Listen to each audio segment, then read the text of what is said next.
De fato, até agora, não há qualquer definição clara de quando e como será o retorno às aulas presencialmente, mesmo que várias cidades e estados já tenham começado um processo de reabertura das atividades econômicas. As escolas públicas e privadas estão fechadas desde a chegada do coronavírus ao Brasil. Os centros educacionais são apontados por especialistas como um potencial foco de transmissão da doença. Mesmo que a Covid-19 se mostre mais branda na população jovem, os alunos poderiam se tornar vetores de contágio, o que geraria uma situação ainda mais catastrófica no país. Mas um estudo recente feito na Alemanha concluiu que, embora normalmente as crianças tenham sintomas mais leves, as que são infectadas pelo novo coronavírus carregam a mesma carga viral que os adultos, ou seja, têm as mesmas chances de infectar outras pessoas. Outro problema no Brasil, principalmente em escolas públicas, é a lotação das salas de aula, o que impediria manter uma distância segura entre os estudantes. Soma-se a isso o acúmulo de matérias que não puderam ser dadas neste período, o que pode obrigar os estudantes a passarem mais tempo nas escolas. O Ministério da Educação, inclusive, autorizou hoje que escolas utilizem os sábados e o período de férias para cumprir a carga horária do ano letivo. Além disso, o MEC homologou uma série de diretrizes feitas pelo Conselho Nacional de Educação para a reorganização das atividades de instituições de educação básica e ensino superior. O documento indica que a reorganização é de responsabilidade do Estado, município e instituições particulares. Em São Paulo, as escolas devem voltar a funcionar no início de agosto, com 20% dos alunos de cada série. O plano, que será anunciado na sexta-feira, vai valer para instituições estaduais, municipais, particulares, universidades, FATECs e até cursos de inglês.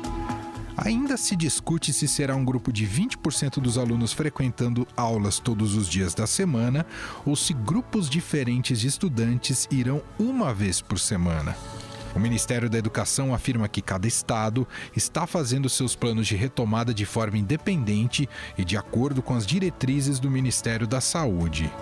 E para falar mais sobre essas dificuldades e sobre os planos de reabertura das escolas no Brasil, eu converso agora com a repórter especial do Estadão, Renata Cafardo. Tudo bem, Rê? Tudo bem, prazer, Emanuel, como sempre, estar aqui. Bom, vários estados, várias regiões têm iniciado a reabertura econômica, né, em seus locais.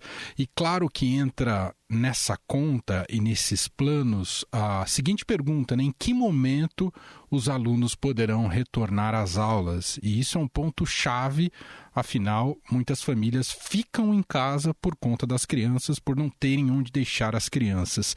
Essa pergunta é de $1 milhão, né? Não sei responder qual é o momento. Mesmo porque quem decide é a área da saúde, né? Não são os educadores, não são os secretários de educação que decidem isso, eles sempre esperam do pessoal da saúde essa indicação de que pode começar a voltar, né? Eu acho que é bom ficar claro para os nossos ouvintes que não vai ser uma volta todo mundo junto de uma vez. É impossível, os secretários com quem eu tenho conversado têm dito, é impossível você colocar todas as crianças de volta na escola de repente. Principalmente pelas questões sanitárias, as questões de saúde, e até ajuda também nas questões pedagógicas. Vou explicar, porque a gente tem questões práticas que precisam ser resolvidas, né, para as escolas e questões pedagógicas. As práticas são aquelas.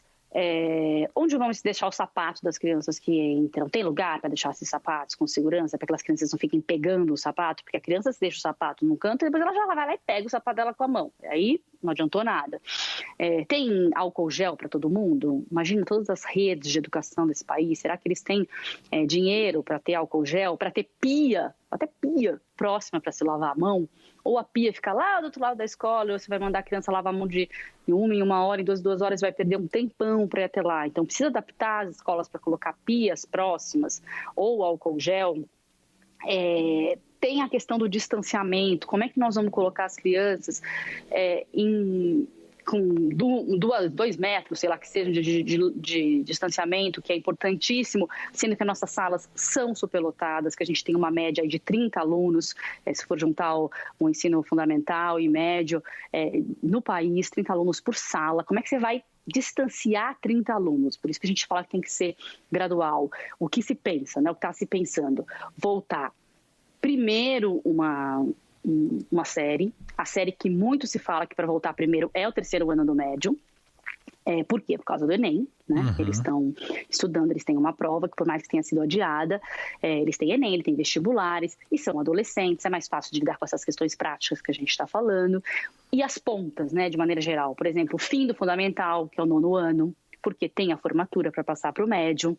Também o início, que é a creche, apesar de ser dificílimo pelas questões práticas, mas importantíssimo do ponto de vista da mãe trabalhadora, que não vai conseguir voltar ao trabalho se essa criança pequena da creche ou do ensino fundamental ou do ensino infantil não tiver escola.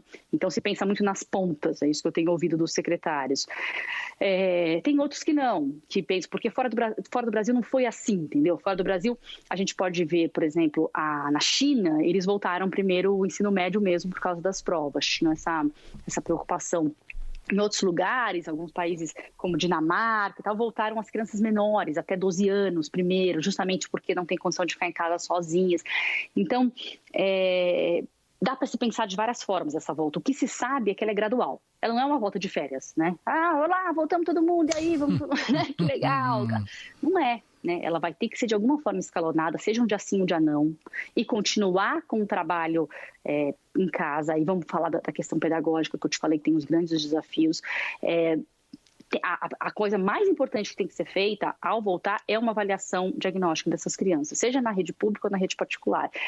Não é uma prova para dar nota para eles, mas é uma avaliação para entender o que essas crianças aprenderam nesse período fora com a educação à distância que foi oferecida. Pode ter sido pouco, pode ter sido nada, pode ter sido muita, mas o que elas aprenderam nesse momento. E aí, a partir disso, estruturar como é que vai ser o seu currículo a partir daí, o que vai dar para recuperar, né? Fazer sala de recuperação, ou quem vai para a sala de recuperação, quem vai precisar, quem não vai, quem vai conseguir ir adiante ao currículo, daí montar grupos, talvez, para esse escalonamento, a partir dessa questão diagnóstica, dessa questão da avaliação diagnóstica. Então, as crianças que já estão mais avançadas nesse dia, as outras que não conseguiram evoluir em nada nesse período, em outro dia, e continua o trabalho remoto em casa ao mesmo tempo. Agora, como equacionar isso, né? A professora vai continuar dando aula remota e dando aula presencialmente? Será que tem jornada suficiente para essa professora? É tudo tão complicado que, olha, não tem nenhum plano de Estado, né? Quem faz esses planos são os secretários de educação, né, com as suas equipes.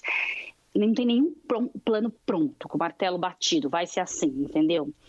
Porque é complicado e é intersetorial. Tem que usar o pessoal da saúde, tem que ter uma coisa importantíssima que a gente já conversou muito, que é o acolhimento emocional dessas crianças e dos professores. Então, precisa ter o apoio de psicólogos que vêm da área da saúde, da área de assistência social, não é só a educação pensando. Então, não estão prontos. E é importante lembrar que esses planos da Secretaria de Educação, por mais que eles sejam secretários responsáveis pela rede pública, acaba influenciando, obviamente, a rede particular. E também, quem faz muitos dos pareceres, das diretrizes, são os conselhos municipais e estaduais de educação, que também falam para a rede particular. Então, muito do que é dito pelo secretário vai acabar valendo. É claro que a sua escola pode pensar, cada escola, principalmente do ponto de vista prático, pode pensar sozinha, né, uma escola particular, mas as grandes diretrizes vão acabar vindo dos conselhos. O MEC está absolutamente alheio a essa discussão, não deu nenhum encaminhamento, sequer homologou o parecer do Conselho Nacional de Educação sobre educação à distância, que foi feito há mais de um mês pelo Conselho Nacional de Educação. Ele não homologou, mas mesmo assim os conselhos estão trabalhando em cima daquilo que foi dito ali, das diretrizes, dos anos. Uma das coisas que eles dizem, por exemplo, é que o ano de 2020 pode entrar no 2021, não tem que ensinar tudo o que tinha que ensinar agora, porque o MEC está totalmente isento, está totalmente alheio a qualquer discussão. Então, as pessoas nem mais esperam do MEC nenhuma diretriz sobre o que fazer. Cada estado, cada município está trabalhando junto com os outros e isoladamente também para resolver as suas questões locais. Uau, são tantas questões. Agora, uma coisa que a gente é importante deixar claro, né, Rê? Não dá para pensar em reabertura total, retomada total da economia e das atividades sem equacionar essa questão das escolas. Isso é inviável, não é, Rê? Eu acho inviável, porque não dá para deixar para as empresas, até o decreto do prefeito aqui em São Paulo falou disso, né, que as empresas precisam, de alguma forma, ajudar os trabalhadores que têm filhos em idade escolar. A gente sabe que isso é muito difícil aqui no país, né? A gente não tem nenhuma ajuda nem para mães e nem para pais, que muitas vezes os pais também precisam e se ignora essa questão de pais. A gente não tem licença paternidade praticamente, como é que agora vão se preocupar com os pais e mães? A gente, é claro que em algumas empresas multinacionais ou as big techs que a gente vê, Google, Facebook, existe essa preocupação. Eu até fiz uma matéria sobre isso, sobre a preocupação das empresas com relação a quem tem filhos. Algumas, incrivelmente, deram licenças remuneradas nesse período para quem tem filho, para poder ficar em casa com seus filhos. Olha que coisa maravilhosa. Mas isso é exceção, né? Principalmente e trabalhadores de mais baixa renda, que trabalham no comércio, em indústrias, em supermercados. É difícil, né? A gente sabe que essa não é a prioridade, às vezes, dos empregadores nesse momento. Então, é preciso ter essa preocupação nesse momento. Mas, ao mesmo tempo, os secretários têm dito que é difícil voltar tudo, porque a escola se imagina que é a última coisa para voltar, porque é onde tem mais contaminação. Então, é um dilema para os gestores. Como fazer isso? Muito bom. Gente, essa é a Renata Cafardo. Daqui a pouco ela volta aqui nessa mesma edição do podcast, como Fica em Casa com o Estadão, mas hoje, claro, falando diretamente sobre educação, que é a área em que ela mais se debruça na sua produção jornalística. Obrigado, viu, Rê? Obrigada a você. No mundo, alguns países já voltaram gradualmente às aulas, como é o caso da França e da Alemanha. Em maio, a França reabriu cerca de 40 mil pré-escolas e ensino primário com aulas limitadas até 15 alunos. Hoje, cerca de 150 mil estudantes do ensino médio voltaram às aulas. Mesmo antes de entrarem na escola, os alunos recebem as primeiras ordens dos professores. O regresso às aulas em França implica o respeito de medidas rigorosas para impedir a propagação da Covid-19. Na Alemanha, as turmas foram reduzidas pela metade. Os corredores se tornaram vias de mão única e os intervalos são escalonados. O governo explica que as medidas são possíveis porque desde o início do desconfinamento em 20 de abril, o número de novas infecções de coronavírus permanece baixo. Todas as escolas também vão poder reabrir as portas, sob certas condições, a partir da próxima semana. Além dos professores usarem máscaras, janelas e portas são mantidas abertas para a circulação de ar. Quem conta mais sobre os protocolos adotados na Alemanha é a educadora Raquel Duarte Topstedt, que vive na cidade de Stuttgart. Tudo bem, Raquel? Obrigado por nos atender. Oi, Emanuel. Oi, ouvintes. Tudo bem? Prazer meu. Raquel, então nos conte como é que a Alemanha, que foi muito elogiada, né, em todo o processo da pandemia, da maneira como conseguiu mitigar os efeitos do coronavírus, claro que é sempre um retorno gradual, mas vocês estão, digamos, com um relógio bem adiantado perto do que está ocorrendo aqui no Brasil. O Brasil tem discutido planos, né, graduais de retorno, mas em relação à escola propriamente dita, não há nenhuma decisão tomada devido à importância que tem você reabrir escolas. Você que inclusive é desse meio na Alemanha, como é que funciona e como é que tem sido essa reabertura, Raquel? Olha, agora nesse momento a gente está nas férias de Pentecostes, né? São 2 semanas de férias. Então a grande maioria das escolas vai voltar no dia 15 de junho. Depois de 3 meses fechado, que a gente fechou no dia 13, que veio a decisão do governo. E na segunda foi só um dia de aula assim, para organizar os alunos, para os professores entregarem materiais de lição e todo mundo foi para casa. Faz algumas semanas, 3, 4 semanas, que a gente também recebeu ordens do governo explicando direitinho como é que tem que ser a volta às aulas, que salas, que grupos vão voltar para a aula. Então, os menores ainda não eram para voltar, é só os maiores que vão fazer prova, que vão fazer vestibular daqui. As divisões nas salas, como tem que manter limpo, como tem que manter a sanitização do banheiro, como tem que ser o fluxo de crianças e de jovens na escola. Então, tem uma entrada e uma saída, você vai um nível só, um fluxo só, você não pode desviar. E tem até um mapinha das salas, das carteiras, para manter a distância, assim, sugestão de organização. Os grupos são menores, cada professor está com menos alunos, e na escola do meu namorado, por exemplo, que é da 4ª série, vem metade de uma sala num dia, outra metade vem no outro. E eles estão bem, tipo, tendo aula na sala de música, que é bem grande, assim. Em relação ao comportamento das crianças, especialmente as menores, claro que estamos falando de culturas muito diferentes, né? Brasil e Alemanha. Até a gente tem uma certa, nem sei se é um estereótipo, né? Mas uma projeção de que os alemães são mais disciplinados. Como é que tem sido essa realidade aí para as crianças, Raquel? Olha, o que a gente tem visto, como eles abriram para os maiores primeiro, então a gente tem visto uma organização e uma aceitação muito boa pelas crianças das regras. Eles conseguem entender bem, os grupos estão menores, então está mais fácil assim, de controlá-los, de checá-los, de até ajudá-los com as máscaras e tal. Eles não têm obrigação de usar máscara, é recomendado. Os professores têm, os alunos não, mas você percebe que os alunos estão... às vezes ainda não sabe muito bem como fazer, os professores tentam ser flexíveis, por exemplo, ir no banheiro, então não precisa pegar a volta toda para ir no banheiro, pode ir rapidinho, mas os alunos perguntam, os alunos estão dispostos a seguir, assim, eles sabem do perigo, digamos assim. Agora, isso é muito interessante que você comentou, Raquel. A questão das máscaras não é obrigatória, justamente entendendo que não é fácil, principalmente para as crianças menores, como lidar com a máscara. É nesse sentido que não é obrigatório, Raquel? Sim, a escola ofereceu para cada criança 2 máscaras, tanto que algumas professoras fizeram um mutirão de costurar a máscara, a gente recebeu materiais e tudo. Cada criança recebeu as máscaras, mas também, assim, eles estão dispostos a usar, eles usam a máscara, não é obrigatório para esse sentido de não ter punições, né, e não ficar uma coisa assim que você tem que fazer. Até na rua aqui não precisa usar, é obrigatório no transporte público, quando você entra em lojas, quando você entra em restaurantes, você tem que usar, senão você leva multa. Na escola para as crianças é mais complicado, isso eles até permitem, mas existe assim um controle de tentar lavar a mão sempre. Nas salas de aula tem já a pia com sabonete, então o professor incentiva as crianças a lavarem a mão quando entra, quando sai. Eles ficam poucas horas na aula, então um grupo fica numa sala por 1h30, 2 horas, aí o próximo grupo que vai entrar tem 1, 2 horas de diferença para dar tempo de limpar e depois limpar tudo, exatamente. Mas você vê, assim, os menores da 1ª à 3ª série, alguns kindergartens, né, maternais, eles vão voltar a partir do dia 15, então eu ainda não sei. Entendi. A minha amiga que trabalha numa creche, digamos assim, ela só estava aberta para os filhos de funcionários essenciais, né, para quem os 2 pais têm que trabalhar e não pode ser home office. Então ela ficava muito com as crianças no jardim, no espaço aberto, não ficava nunca fechado.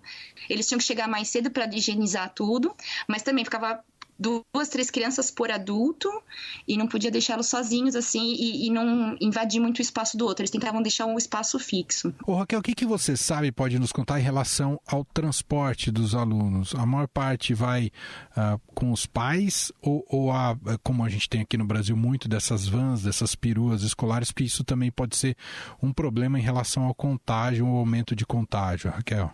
São raras as crianças menores, eles vão pensar nessa Grundschule da 1ª à 4ª série. Eu acho que são raras as crianças que vão de carro, assim. Tem os pais que levam as crianças de carro, mas a maioria mora muito perto da escola, então eles vão a pé.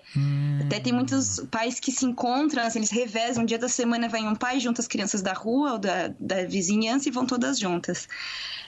Quando eu trabalhava nessa escola também, eu via direto os pais e eles vinham tudo a pé. Ou as criancinhas maiores um pouco, vêm todas a pé mesmo, e sozinhas, assim, os pais.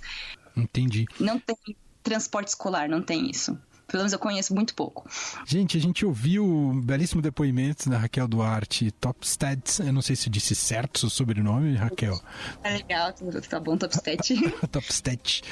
Ela está em Stuttgart, na Alemanha, e gentilmente contou um pouco para a gente sobre esse retorno gradual, que tem sido uma descoberta para todos os países, e o Brasil começa a pensar como vai fazer em relação a isso. Obrigado, viu, Raquel? Prazerzão, eu que agradeço.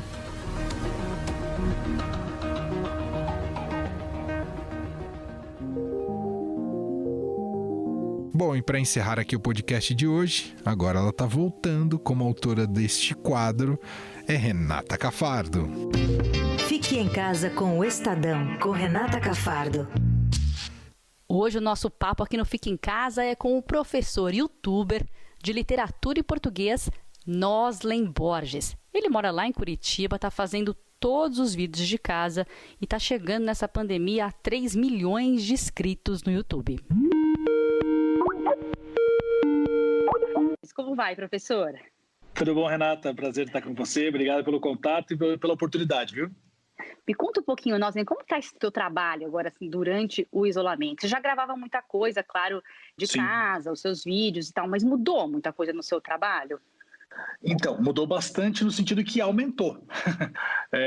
Eu produzo hoje muito mais conteúdo do que antes da quarentena, por incrível que pareça. Mas, no entanto, o retorno disso agora começou a dar um retorno um pouco maior também. Porque até então, assim, digamos, os primeiros meses da quarentena, teve uma queda bem grande em relação à visualização, porque eu acho que muitos estudantes entenderam que estar em casa era estar de férias, sabe? E aí agora que a coisa começou a voltar a funcionar em relação à visualizações, a voltarem a consumir o conteúdo.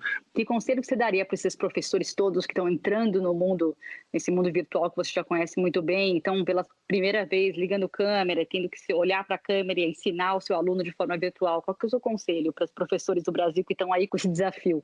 Primeiro, eu digo para todos assim, coragem e força, não desistam, né? Eu sei que não é fácil. Eles precisam tentar fazer o melhor que eles podem fazer, tentando, obviamente, sempre se colocar no lugar do aluno. Acho que é o primeiro processo, o que o aluno vai ter dificuldade de entender durante essa aula online, o que não vai ter dificuldade, tentar antecipar algumas coisas na hora da explicação nesse sentido e fazer com que a aula seja uma aula atrativa no sentido de não necessariamente ter um monte de efeito visual, não é nesse sentido não, mas, por exemplo, uma coisa que é importante na internet é você nunca parar de falar, porque quando você para de falar, cria alguns espaços estranhos, né? É diferente da sala de aula presencial.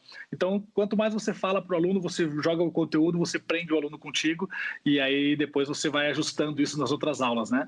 Não tenho vergonha, acreditem em vocês e contem com a gente que já está aí há algum tempo nessa caminhada de online. O que precisarem de mim, contem comigo.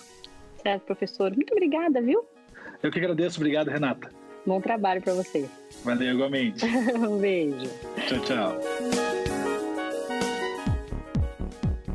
O Estadão Notícias desta quarta-feira vai ficando por aqui. Contou com a apresentação minha, Emanuel Bonfim, participação de Renata Cafardo, produção de Gustavo Lopes e Bárbara Rubira e montagem de Nelson Volter. Diretor de jornalismo do Grupo Estado é João Fábio Caminoto. Mande seu comentário e sugestão para o e-mail podcast@estadão.com. Um abraço para você e a gente se fala logo mais às 5 da tarde com mais uma edição do podcast Na Quarentena. Até lá! Estadão Notícias.